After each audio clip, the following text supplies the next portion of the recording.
The next story then takes place about 5 or 6 years later. Now I'm a teenager.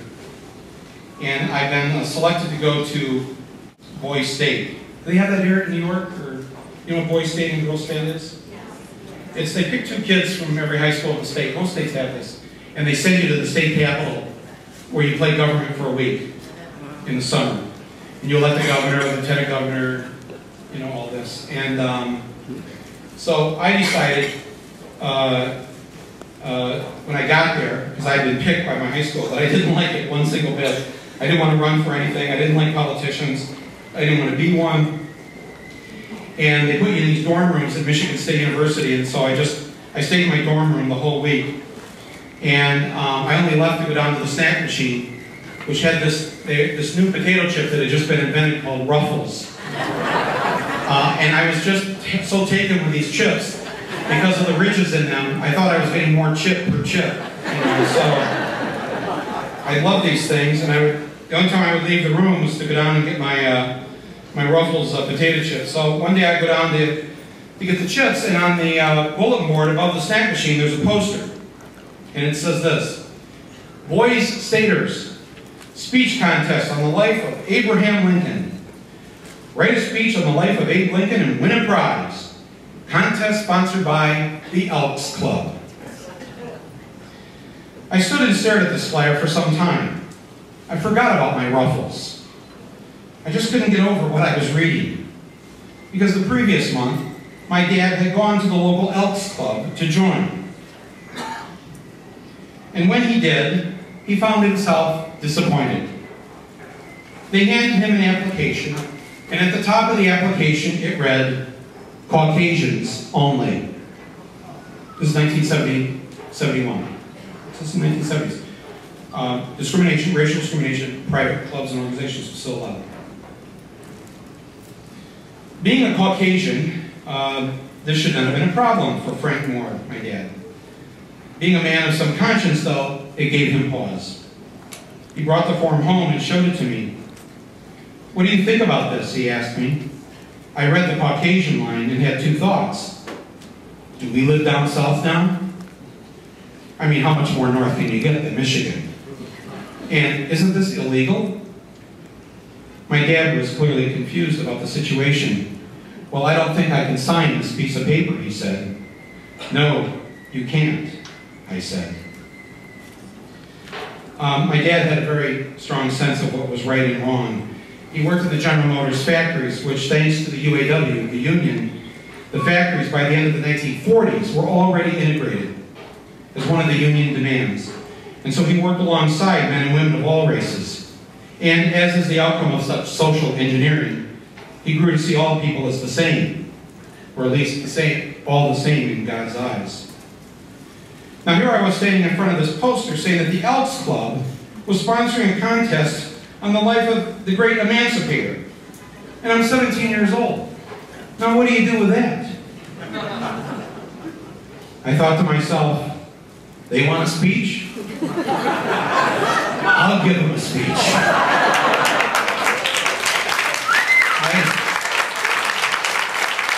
I forgot about the Ruffles and went back to my room and scribbled out this speech. How dare the Elks Club besmirch the fine name of Abraham Lincoln by sponsoring a contest like this? I thought I'd begin with some subtlety. Save the good stuff later. Have they no shame? How is it that an organization that will not allow black people into their club is part of Boys State, spreading their bigotry under the guise of doing something good? What kind of example is being set for the youth here? Who even allowed them in here? If Boys State is to endorse any form of segregation, then by all means, let it be the segregation that separates these racists from the rest of us who believe in the American way.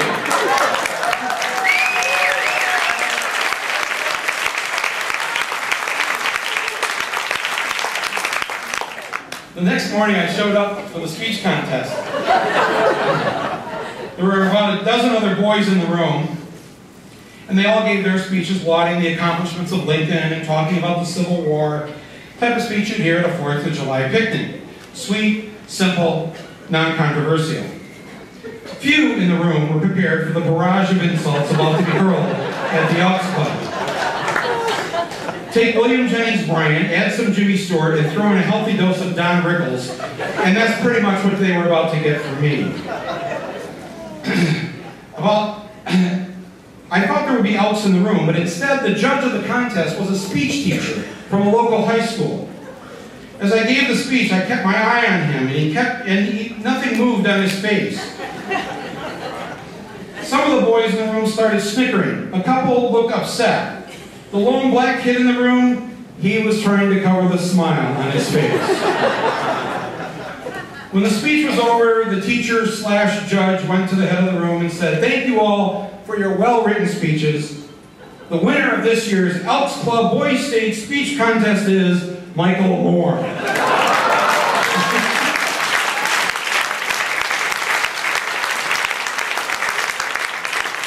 Congratulations, Michael. He then proceeds to tell me that I have to give the speech tomorrow at the closing ceremonies of Boys State in front of 2,000 other boys. No, I don't want to do that. You don't really want me to give that speech. Oh, yes, I do. You have to give it. That's the rule. He also told me for my own good he wasn't going to mention the content of the speech to anyone before tomorrow. Oh yes, I thought, that's much better. Let them be hit with it fresh. Like a big surprise. The kind of which has the speaker being chased from the great hall, his prize in one hand, his life in the other. The next day, I said my final prayers and went into the great hall. Thousands of boy skaters were there. I was brought up on the stage. I passed the governor of Michigan, the lieutenant governor, some other bigwigs. And then there was a man with a hat. And there were antlers on the hat.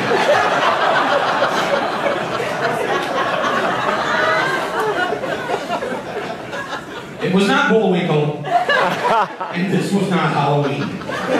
This man was the chief elk, the head of all elks, and he held in his lap the Elks Club Boys State Speech Trophy. He had a big, wide smile, a smile more appropriate for a Kiwanis or a Rotarian, with more teeth than I thought humanly possible. And he was so proud to see me take the podium. Oh man, I thought, this guy is about to have a very bad day. I hope they did a pat down. I took a deep breath and began the speech. How dare the Elks Club! Oh. I gave the speech as I had written it. I finished with my plea that the Elks change their ways. And as I turned my head to see the crimson tide that was now the face of the chief elk, his teeth resembling two chainsaws ready to shred my sorry self, I blurted out, "And you can keep your stinking trophy!"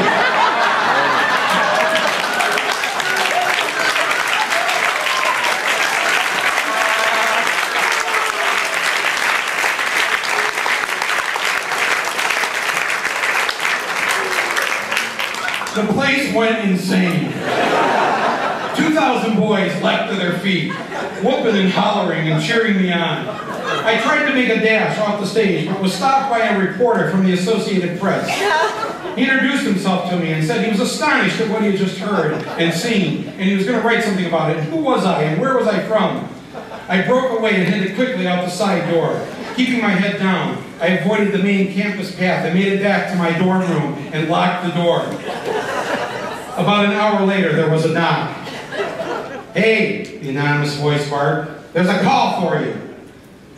The dorm rooms, you see, had no phones. There was a phone down at the end of the hallway, a payphone. I made the long walk down to the payphone. I needed Ruffles, that's for sure. And the phone was by the snack machine, so it made the walk necessary. I picked up the phone. "Hello?" I answered nervously, wondering who would even know that I was here. "Hello, is this Michael Moore?" the voice on the line asked. "Yes." I'm a producer here in New York at the CBS Evening News with Walter Cronkite. We've got this story that just came in over the wire about what you did today, and we'd like to send a crew over to interview you for tonight's newscast. Huh? We're doing a story on your speech exposing the Elks Club and their racial policies. We want you to come on TV. Come on TV? There wasn't enough Clearasil in the world to get me to do that. No thank you, I have to get back to my room now, bye! And I hung up the phone. I did not go on TV that night, but at some point, it went on TV. And today in Lansing, Michigan, a 17-year-old boy gave a speech that took on the Elks Club and their segregationist practices, shedding light on the fact that it is still legal for private clubs in this country to discriminate on the basis of race. The next day, the dorm phone rang off the hook. Everybody, again, another Associated Press reporter, 2 TV networks, the NAACP, a paper in New York, another in Chicago. Unless it involved them offering me free food or an introduction to a girl I might like, I did not want to be bothered. I took none of the calls. My parents were waiting outside in the car to take me back home. This much I'll say, my parents were not unhappy with my actions. When I got home, the phone continued to ring. Finally, a call from the office of Michigan Senator Phil Hart. He wanted to talk to me about coming to Washington. The aide said it was something about a bill that would be introduced, a bill to outlaw discrimination by private entities. A congressman would be calling me to testify in front of a congressional committee. Would I be willing to do that? No! Why were they bothering me? Hadn't I done enough? I didn't mean to cause such a ruckus. I thanked him and I said I'd discuss it with my parents, though I never told them. I went outside to mow the lawn. The following year was not a good one for the Elks Club of America. Many states denied their liquor licenses, the unkindest cut of all. Grants and funds became scarce. Various bills in Congress to stop them and other private clubs were debated. And then the federal courts in D.C. dealt them a death blow by taking away their tax-exempt status.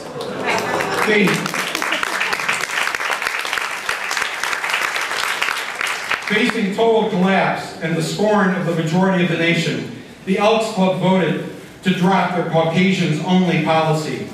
Other private clubs followed suit. The ripple effect of this was that now racial discrimination everywhere in America, be it public or private, was prohibited.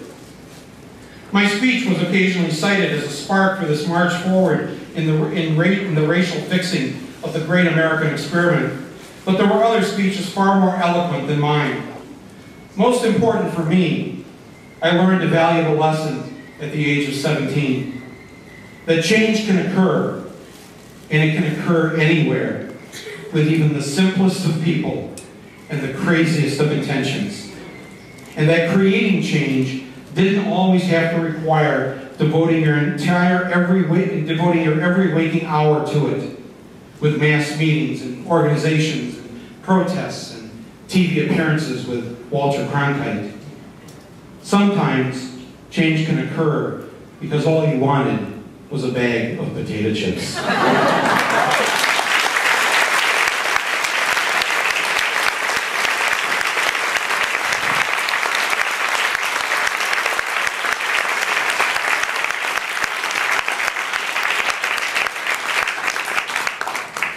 I have 2 more short ones, so do we have time to